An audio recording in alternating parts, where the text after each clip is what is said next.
अस्सलाम वालेकुम। बेटा आज का जो हमारा टॉपिक है वो है टिश्यू कल्चर। बहुत ही इंपॉर्टेंट टॉपिक है from the examination point of view. often it is asked in the examination 5 marks का क्वेश्चन आता है बेटा। Define tissue culture and what are its applications.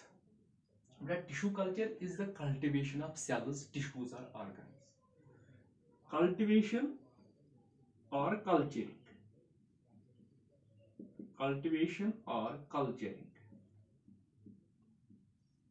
of cells, tissues or organs। बेटा cells, tissues और organs की culturing करना, इन cells या टिश्यूज या ऑर्गन्स से क्या बनाना, होल कंप्लीट प्लांट डेवलप करना, that is called as tissue culture. लेकिन यहाँ पे टिश्यू कल्चर बेटा हम करते हैं, कल्टीवेशन ऑफ प्लांट्स करते हैं, लेकिन ये फील्ड में नहीं बल्कि आर्टिफिशियल कंडीशंस में करना होता है, लैब कंडीशंस में करना होता है। हम इसको ऐसे भी डिफाइन कर सकते हैं, tissue culture is a tool used in biotechnology. Tissue culture is a tool used in biotechnology for rapid propagation of plants, quick development of plants. मगर कहां से? फ्रॉम दियर टोटिपोटेंट सेल्स, इन सेल से जिनमें ability होगी to develop into a complete organism. इस cell से एक कंप्लीट ऑर्गेनिज्म डेवलप करना है। Tissue culture is a tool used in biotechnology for rapid propagation of plants from their totipotent cells under lab conditions. बेटा ये जो biotechnology tissue culture है, tissue culture was first of all thought by Gottlieb Haberlandt. बेटा ये Haberlandt ने first start की, Haberlandt in 1902 में tissue culture की टेक्निक जो है गोटलिब हैबरलैंड ने स्टार्ट की। बेटा इसने आइसोलेटेड लीफ सेल्स लिए, he placed the isolated leaf cells on culture media। इसने कल्चर मीडिया में क्या किया, इस कल्चर मीडिया में इसने बेटा आइसोलेटेड लीफ सेल्स लिए, but he failed to develop complete plants. लेकिन इसने कंप्लीट प्लांट्स डेवलप नहीं किए या ये कामयाब नहीं हो सका। क्यों?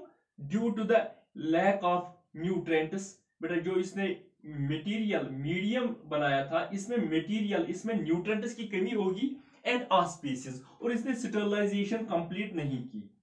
ऑस्पेसिस मींस कंप्लीट स्टरलाइजेशन, ऑस्पेसिस यानी कि स्टरलाइजेशन इसके पास नहीं थी। इसका जो कल्चर था उस कल्चर में बेटा माइक्रो ऑर्गेनिजम्स का ज्यादा कंट्रीब्यूशन होगा या ज्यादा माइक्रो ऑर्गेनिजम्स थे इसके कल्चर में, जिसकी वजह से ये सक्सेसफुल नहीं हुआ। लेकिन टेक्निक इसने स्टार्ट की और इसी को बताया गया है फादर ऑफ टिश्यू कल्चर।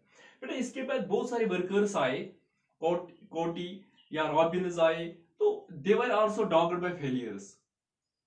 एक अहम कंट्रीब्यूशन था बेटा सुकोग एंड मिलर। बेटा ये सुकोग एंड मिलर जो थे, उनने क्या किया, उनने क्या बताया इन 1957। बेटा उनने 1957 में बताया that auxins and cytokinins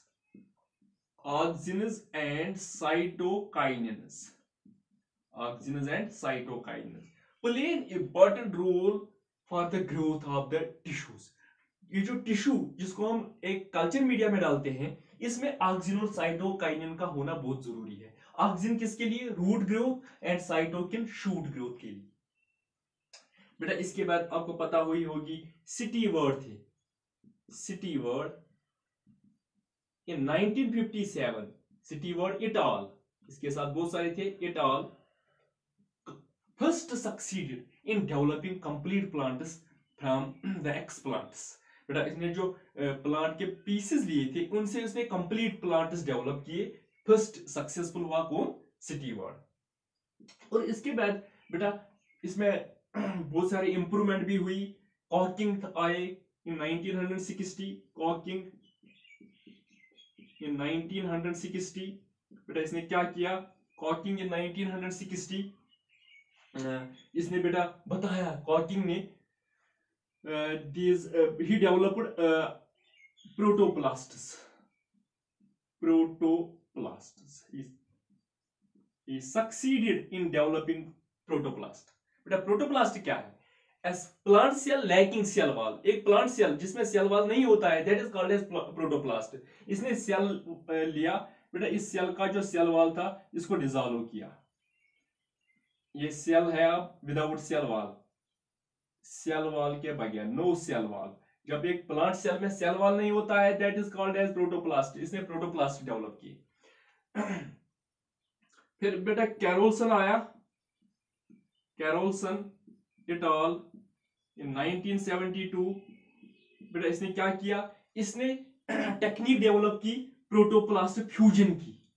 protoplast fusion, दो सेल्स को आपस में फ्यूज करना. लेकिन किनको? प्रोटोप्लास्ट को. यानी कि सेल वॉल के बगैर जब सेल होती है, ये दो सेल इसने लाए लेकिन उनमें सेल वॉल नहीं थी, that is called as protoplast.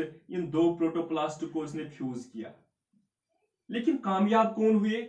इसने ये टेक्निक स्टार्ट की, प्रोटोप्लास्ट फ्यूजन टेक्निक स्टार्ट की मेल्चर्स